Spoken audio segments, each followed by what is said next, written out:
estamos de regreso con más. Y tenemos a nuestro invitado ya en línea. Demoró más que el Mesías en llegar. Dale, Guido, pues. Buenos días, doctor Daniel Pichel. Muy buenos días a los tres, Guido, Flor, Atenógenes, ¿cómo están? Buenos días. Bien, muchas gracias por la invitación. Bien, afortunadamente, y bien del corazón sobre todo, que es la parte más importante. Eso si tú lo dices, te creo. Sí. Eso depende de quién lo diga, totalmente cierto. Doctor, oye, tú lo dices, yo te creo. Doctor, hablemos de su renuncia del Museo de los Derechos Humanos y la Libertad. La carta es muy clara y el comunicado de los directivos restantes, los que quedaron, también parece ser muy clara. Entonces, hay gente que dice, no puede ser, o sea, que hay dos historias diferentes. ¿Cuál es la realidad? ¿Por qué renunciaron exactamente? ¿Qué pasó ahí? La renuncia se da... A ver, la renuncia es perfectamente explicable por qué pasa. La renuncia termina pasando porque sencillamente cuando la decisión mayoritaria de la Junta Directiva, lo cual todos entendemos es un tema de gobierno corporativo, por usar el tema que se usó en aquel momento, y se toman decisiones que chocan con principios personales que uno tiene bien arraigados, llega el momento en que uno dice, ¿sabes qué? Yo tengo que separarme de esto porque estoy sintiéndome realmente incómodo con las decisiones que se están tomando en base a que chocan con mi principio, con mis principios, y de una u otra forma, al estar en la junta directiva, por norma de todas las juntas directivas, las decisiones terminan siendo colegiadas y son decisiones que toda la junta directiva le toca, por decirlo de alguna forma, acatar y hasta cierto punto defender. Esto ya pasó en el año 2019 cuando se dio la situación aquella de la fotografía de la familia homoparental y de los letreros inclusivos de los baños, donde la postura fue la junta directiva, y estoy hablando de postura personal mía, y que me tocó aguantar todo tipo de insultos y todo tipo de temas, porque la postura fue, la junta directiva tomó una decisión mayoritaria y se hizo lo que la decisión mayoritaria indicó. ¿Por qué en ese momento no se dio esta renuncia? Yo creo que fue un tema de tratar de dar tiempo. O sea, acabábamos de abrir el museo tenía 1 mes y pico de abierto. Yo lo pensé en aquel momento porque chocaba, pero creo que hubo un poco todavía esta sensación de que hay un proyecto con muy buenas intenciones, que conste, creo que sigue teniendo buenas intenciones. Ojo, no estoy diciendo que haya dejado de tenerlas. El museo se abrió, teníamos la esperanza de que esto era un tema, una diferencia. No nos habíamos podido poner de acuerdo, pero que posiblemente íbamos a poder corregir muchas de estas cosas. Y nos tomó 2 años corregirlo. Es cierto, en el medio se metió la pandemia que cambió todos los tiempos. Todo esto probablemente hubiera podido ocurrir antes si no hubiera habido una pandemia de por medio donde nos pasamos 1 año y medio sin vernos la cara más que a través de una cámara.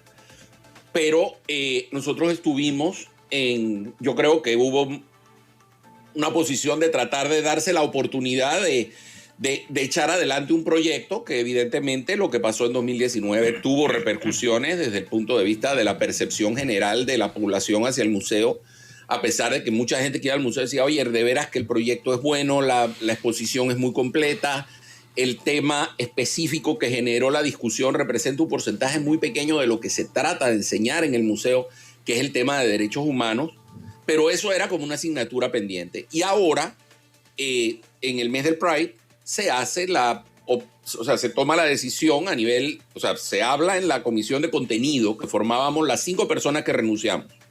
Formábamos la comisión de contenido y nosotros llegamos a la conclusión de que se deben poner las luces del arco iris, izar las banderas del movimiento, de la bandera arco iris en el museo y esto se lleva a la junta directiva y la junta directiva dice, ok, está bien.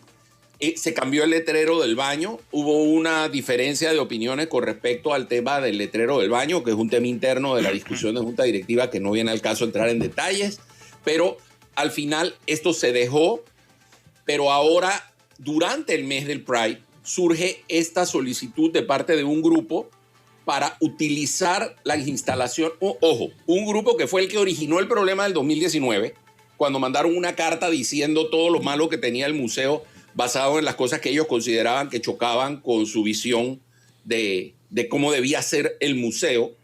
Esta gente no volvió a pisar el museo más nunca y vuelven a aparecer ahora durante el mes del Pride y piden el espacio del museo para hacer un evento pro familia basado en que era el mes de la familia en Panamá, cosa que yo en lo personal me enteré este mes cuando ellos lo dijeron.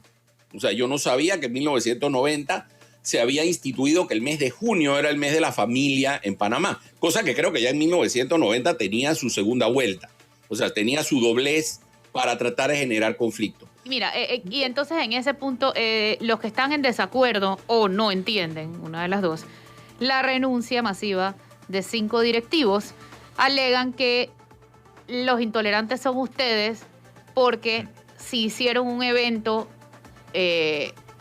pro LGBTI, también han debido permitir hacer uno alianza pro familia.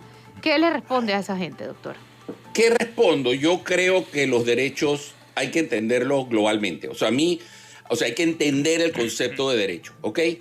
A mí me llama mucho la atención por parte del grupo que pidió la ayuda, argumentar que todo el mundo tiene derecho a la libertad de expresión porque así lo consigna la Declaración Universal de los Derechos Humanos. Declaración Universal de los Derechos Humanos, que es parte estructural de la creación de las Naciones Unidas, las mismas Naciones Unidas que ese grupo acusa de ser muy mala porque quiere acabar con la humanidad y quiere que todos nos volvamos gays. Entonces, yo creo que hay una inconsistencia terrible. A mí no me digas que vas a agarrar ese artículo que te gusta y no vas a agarrar el otro artículo donde dice que todos los seres humanos tienen derecho a constituir una familia con quien ellos se sientan a gusto de tenerla. Entonces, ahí hay una contradicción. En la discusión que se tuvo, una de las cosas que se contempló fue, ¿sabes qué? Que no sea en junio, que esto no se haga en junio. Después de junio nos sentamos a discutir cuál es el objetivo de esa reunión. Recibimos una invitación, una solicitud muy respetuosa, pero donde no sabíamos quiénes iban a hablar, no teníamos idea quiénes eran, decía el tema y decía por anunciar. Aquí en este programa, Raúl Morales, el presidente de la directiva, dijo que ellos hicieron un due diligence y se dieron cuenta que no había ni un discurso de odio. No, bueno, está bien. Lo que pasa es que la definición de discurso de odio es una definición que no es una definición universal. O sea, habrá quien considere que decir que una parte de la población no tiene derecho a constituir una familia con quien ellos quieran, no es discurso de odio. Pero muchos de estos grupos pro familia están claramente, o sea, y los hemos leído. Sí, lo dicen Nada más hay que entrar en las redes, sí. Hay que leer las cosas que escriben, hay que ver lo que dice mucha de esa gente en sus redes personales, insultando, vilipendiando, quitando, o sea, proponiendo que se le quiten derechos, insultando directamente, llamándoles degenerados, llamándoles enfermos a una parte de la población. Entonces, ahí entra la famosa discusión que ha estado circulando todo el fin de semana de la paradoja de la tolerancia. O sea, ¿hasta dónde yo debo, con la excusa de la tolerancia, aceptar que alguien intolerante diga lo que le dé la gana? Yo creo que ahí es donde choca. O sea, los principios, los 5 que renunciamos teníamos muy claro que un grupo de ese tipo que ha hecho de la discriminación de una parte de la población su bandera para existir, no tiene espacio en una entidad de derechos humanos. Esa es la opinión de las 5 personas que renunciamos y creo que hicimos lo que nos corresponde. ¿Sabes qué? Si la mayoría piensa lo otro, encárguense ustedes, manejen el concepto como ustedes creen que es el correcto, no necesariamente el nuestro es el correcto o no es el correcto. Claro, pero simplemente están decidiendo, doctor, no tolerar a personas que los odian y no aceptan su existencia. Bueno, pero es que por ahí va el asunto. Exacto. O sea, ¿hasta dónde podemos tolerar o no podemos tolerar? Era lo que yo preguntaba. A ver, ¿nosotros dejaríamos que el Ku Klux Klan organizara un evento en el Museo de los Derechos Humanos? ¿Nosotros dejaríamos que los supremacistas blancos lo organicen? ¿Nosotros dejaríamos que un grupo neonazi organice un evento en el...? Y siempre se dice, hombre, por favor, el ejemplo de los nazis están exagerando. No, no están exagerando porque los nazis, si uno lee la historia para atrás, los nazis comenzaron con este tipo de cosas, muy chiquitas, ir echando a la gente a un lado, ir segregando a parte de la población, ir quitándoles derechos, no dejarlos participar en lo mismo que participaba todo el resto de la población, ir haciéndolos ciudadanos de segunda, y la cosa fue escalando hasta llegar a donde finalmente llegó. Entonces, el usar ese ejemplo es justamente el mejor ejemplo que existe, y es la razón por la que existe la Declaración Universal de los Derechos Humanos. La Declaración Universal de los Derechos Humanos surge como una respuesta a las atrocidades que se cometieron durante la Segunda Guerra Mundial y durante el Holocausto. El otro tema es que esto es una lucha de tiempo. En Estados Unidos se abolió la esclavitud en los 1800 después de la Guerra Civil, pero en 1960 y tantos todavía había segregación racial en el sur de los Estados Unidos.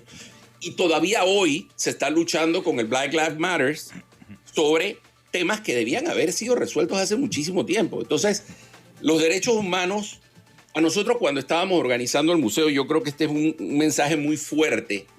A nosotros cuando estábamos organizando toda la idea original del proyecto del museo y del contenido, alguien nos dijo, miren, si ustedes hacen un museo de derechos humanos y no le generan incomodidad a nadie, el proyecto fracasó. Porque la única manera que un proyecto de derechos humanos funcione es que le remueva un poco la fibra al que entra. Y ese fue uno de los objetivos. Y el tema LGBT es un tema muy del momento, pero hay muchísimos temas. Nosotros durante la pandemia, el Comité de Contenido, hemos organizado más de 70 eventos virtuales sobre diferentes temas. Hay 2 eventos sobre LGBT. Todo lo demás es trabajo sobre derechos de mujeres, derecho a la justicia, cosas como el derecho de los países a reclamar su material antropológico que está en otros lugares. Hicimos un montón de actividades virtuales que están en el canal de YouTube del museo y que se pueden ver allí. Ha habido un trabajo enorme sobre derechos humanos, pero ahora llegamos a un punto donde evidentemente hay una diferencia de opinión entre 2 grupos dentro de la junta directiva, y lo que hicimos quienes nos fuimos fue sencillamente, ¿sabes qué? Aquí no vamos a llegar a un acuerdo porque en 2 años no hemos logrado llegar a un acuerdo, porque básicamente lo que pasó es el segundo capítulo de lo que pasó originalmente. A nosotros nos corresponde, vaya la mayoría, hágalo. Si lo que sale resulta bien, maravilloso. Yo le deseo todo lo mejor al museo.